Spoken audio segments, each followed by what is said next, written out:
and you thought you'd never have the talent to make it in movies. Welcome back to Gen X Horror. I'm Steve. This is where we talk about all things 70s and 80s horror and nostalgia. And today, you are in for a curated treat, and I am so damn excited. Picture this, 80s kids. It's 1982. MTV just launched the year before. The Cold War's got everyone paranoid. All the gals have their Christy McNichol haircuts, and all the guys have tight jeans and even tighter whiteys. Your local video store's horror section is packed with VHS covers that give you vibe in spades. And while most titles had more heart than budget, they were totally worth your time. This list is 100% curated to capture that aesthetic. Every actor can literally be swapped between any movie and you wouldn't notice at all.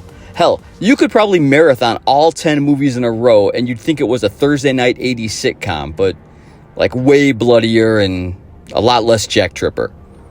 I'll ask at the end, but while I'm typing this out and thinking about it, let me know what you would add to this list, and you're not going to know until you see it, but what would fit, what did I miss, and what are we all missing out on? I live for that.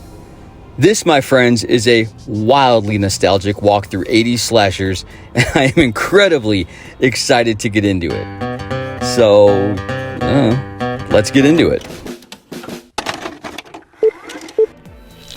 Run if you must. Hello, operator. It's an emergency. Can you help me? Hide if you can. Now we're going to start right off the bat with 1980's "Don't Answer the Phone!" exclamation point. Remember when your biggest worry was whether that random phone call during dinner was a telemarketer or chatty Aunt Judy?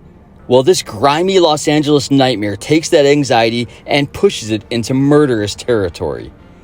Kirk Smith, played with sweaty intensity by James Westmoreland, is a Vietnam vet turned religious fanatic who spends his nights strangling hotter and hotter women and calling a radio psychologist to confess his crime in graphic detail.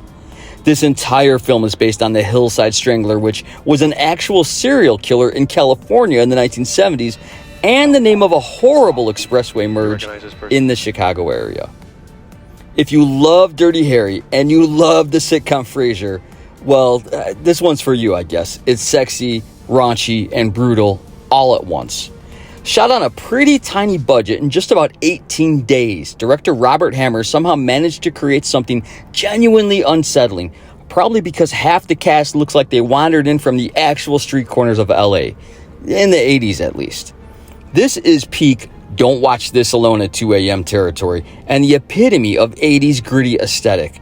Man, so many flicks had a radio DJ as a central character in the 80s. What was up with that? He's sitting here with me right now.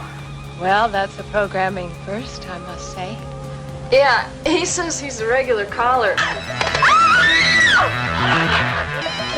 Are you there?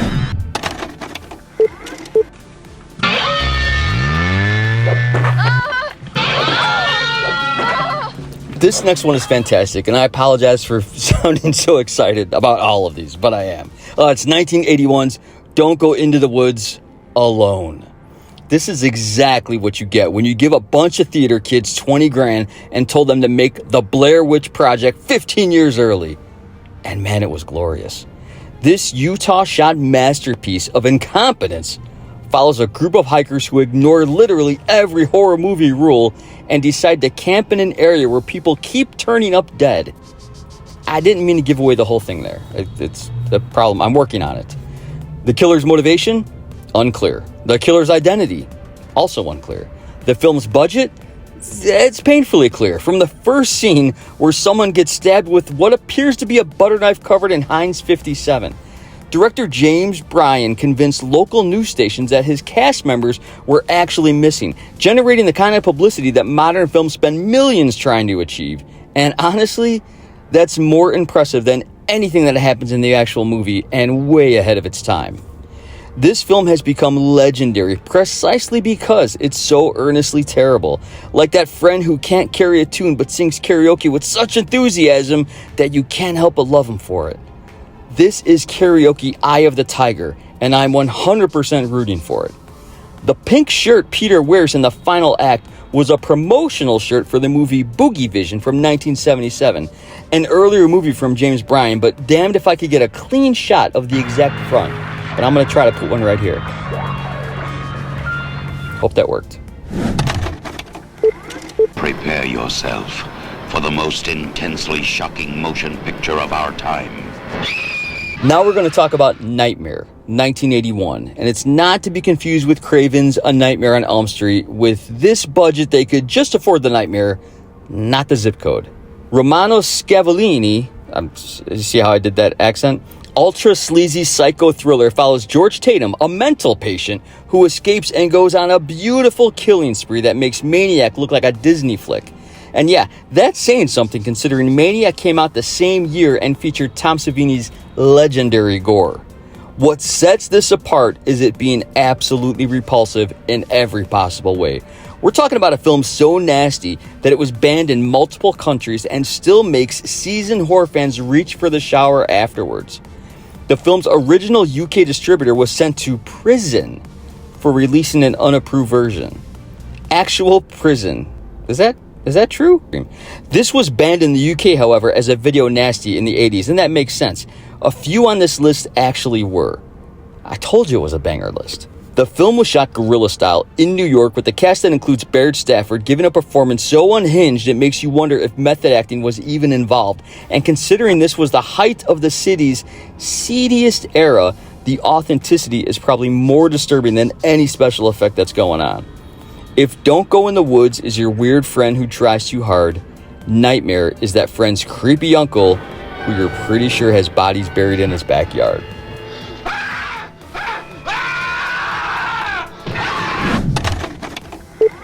Young, innocence, in love. We're going to stay right here in 1981 with Butcher, Baker, Nightmare, Maker.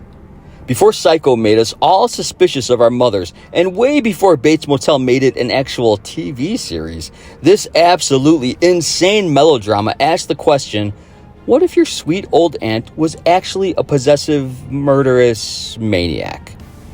Jimmy McNichol, yes, the aforementioned Christy McNichol's brother, plays Billy, a teenager whose loving Aunt Cheryl will literally kill anyone who threatens to take him away from her, including his basketball coach, his girlfriend, and hell, probably the mailman if you looked at Billy's tight jeans sideways.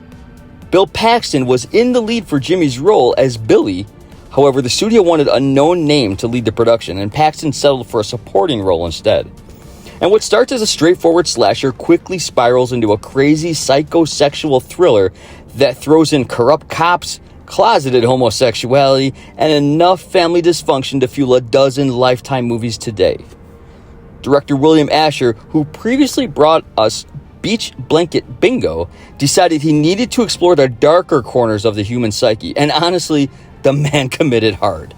This is the kind of film that makes you call your relatives just to make sure you're on their good side and everything is cool. Do you know how many people go into these woods every year and never come out alive? Inching up just one little year to 1982, we've got The Forest. And this is what happens when you take a standard friends camping in the woods slasher and throw in some angry ghosts, a cannibal mountain man, and a subplot about a missing family. You get Forest. It's a film so confused about what genre it wants to be that it somehow becomes more interesting than most movies that actually know what they're doing. Two couples head into the woods for a romantic getaway. And honestly, before Airbnb, that's exactly what we always did. But this time, they stumbled into the territory of John, a bearded killer who's been living off the land and the occasional hiker for years, while also being haunted by the spirits of his wife and kids who he may or may not have murdered. Director Don Jones, who previously gave us the 1975 Women in Prison classic, The Love Butcher, decided to work on some supernatural slasher nonsense for good measure as well. The result is a film that shouldn't work as well as it does. Like when you're making dinner and you throw together random leftovers and accidentally create something incredibly delicious. That's this. And this is great. Even more impressive being shot in just 13 days. Plus, any movie where the ghosts are more sympathetic than the living characters deserves props for subverting expectations. even if it probably happened by accident. I'll take it. Now look, don't you fall asleep again, all right? I couldn't fall asleep if my life depended on it. Yeah, well, I hope it doesn't. See you later. Take care of yourself. What? Someone's going to kill you. Cortex. You'll feel. All right, let's talk about Death Screams from 1982. Small town America in the early 80s. It's a place where the biggest excitement was usually the annual carnival rolling into town, high school football games, and the occasional cow tipping incident. But what if all that wholesome small town charm was just a cover for something way darker? Death Screams is also known as House of Death because only one ominous title is super lame. Follows a group of teenagers whose post-carnival party gets crashed by a killer with issues about young people in skin-tight shirts having fun. And this was a common 70s and 80s problem, apparently. The film unfolds with the pacing of a particularly sleepy episode of The Andy Griffith Show until suddenly people start dying one by one, creating this weird tonal backlash. What is fun about this is the nostalgic slice of life, pardon the pun, because most of us can picture a day with friends just like this.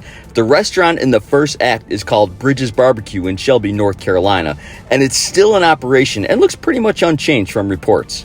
Director David Nelson shot this in North Carolina with a cast of locals who deliver their lines like they're reading cue cards written in a foreign language, but there's something earnest and familiar about the way it captures that, everyone knows everyone kind of small town atmosphere. Just the vibe throughout this whole film was really relaxing and familiar. Get the gas room, let him swing.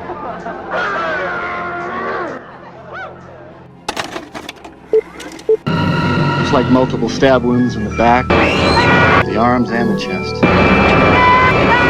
Somebody really did a number on it. Now we're going to walk into 1983 and we're going to look at Sweet 16. High school is already a nightmare. But what if your Sweet 16 party came with a side of murders and an unexpected dose of racial tension? Melissa's the new girl in a small Texas town, and man, everywhere she goes, people seem to end up dead, which is really putting a damper on her attempts to fit in with the cool kids. And what sets this apart from your standard final girl versus killer formula is director Jim Soto's decision to weave in a murder mystery structure and tackle some surprisingly heavy themes about prejudice against the local Native American population. Bo Hopkins shows up as the sheriff trying to solve the case, bringing that weathered intensity he perfected in The Wild Bunch to what's essentially an episode of a real stabby Columbo. A quick behind the scenes, this production was the first nude scene for our actress Elisa Shirley. She was 19 at the time, and man, is that cutting it close. The heavy social commentary isn't subtle, but at least it's trying to say something more meaningful than, man, don't have sex or you'll die, which already puts it ahead of half the slashers from this era. But we still dig the sex.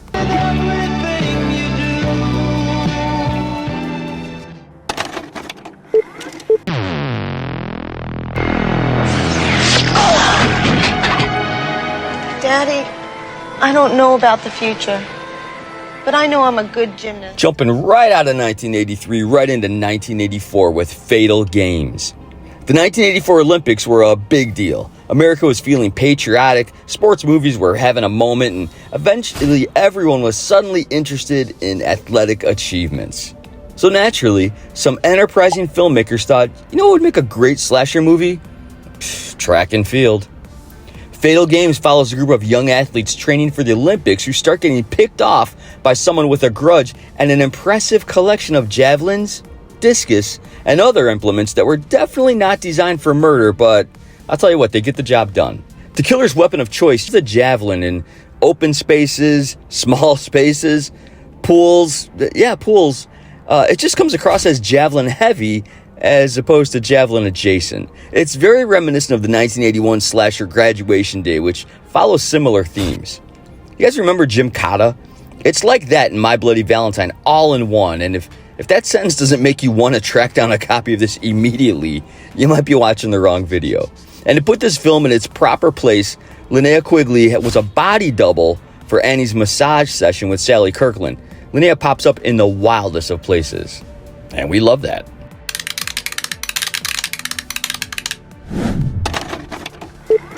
If I could move into this house myself, I would. I have to tell you, I feel really good about this house. I think I'll get roasted for Linnea Quigley, and I think many people say Linnea Quigley, but I'm from Chicago, and I'm going to say what I want. 1987's Open House. By 1987, the slasher genre was running out of locations to turn into killing grounds. We'd had summer camps, shopping malls, high schools, hospitals, and we even had a disco. So why not real estate? Open House takes the anxiety-inducing experience of house hunting and adds a psychotic killer who's been using open houses as his personal hunting ground, which honestly just confirms what we've all suspected about the real estate market being absolutely cutthroat. I couldn't resist that. Adrienne Barbeau stars as a radio talk show host. Man, here we go again with the radio talk show host, whose real estate agent's sister becomes a target when she gets too close to uncovering the killer's identity. It's said she took this role to pay for her son's large tuition at the time, and that's noble.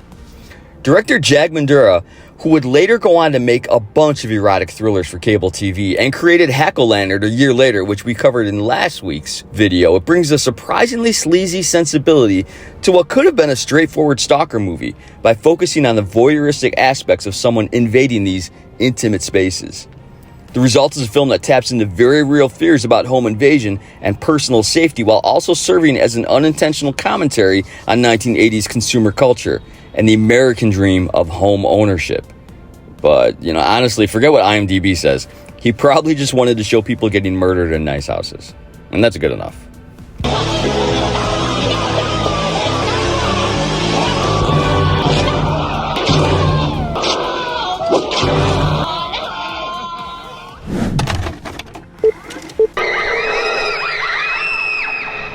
Patient has shown signs of violent behavior in the past, but these have been brought under control. Now we're in 1987 with Night Screams.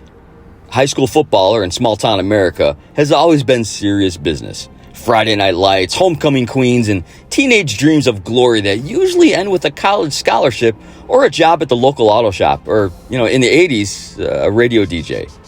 But what happens when the star quarterback's victory party turns into an outright massacre? Night Screams answers that question with all the subtlety of a linebacker charging through the thick feathered hair of an 80s defensive line, as a group of teenagers celebrating their big win find themselves trapped in a house with a killer who's not there to congratulate them in their win. Director Alan Plone shot this regional horror flick in Oklahoma with the cast of local actors who bring that authentic small-town energy to their roles, even if some of them deliver dialogue like they're still calling in plays from the scrimmage line.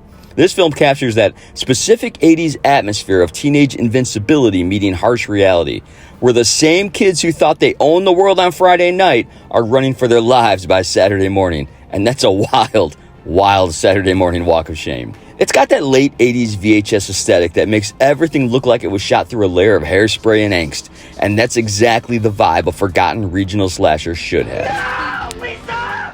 If no one sees or cares to induce.